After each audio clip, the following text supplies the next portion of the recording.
Hey, tell you what you're doing. Tell you what you're doing. Tell me what I'm doing? Yeah, go. Okay. So, I am making gingerbread. That's what I'm doing to myself.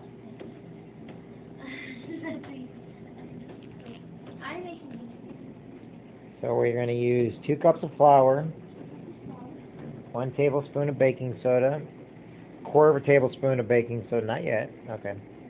Alright, we're going to do 1 tablespoon of cinnamon, 1 tablespoon, half tablespoon of ginger, 1/3 cup of sugar, we're doing a 1/2 cup of shortening, 1/2 cup of molasses, and 3 tablespoons of hot water.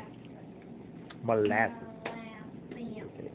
This stuff, we're gonna videotape what we're doing, but anyway, this stuff is very, very thick.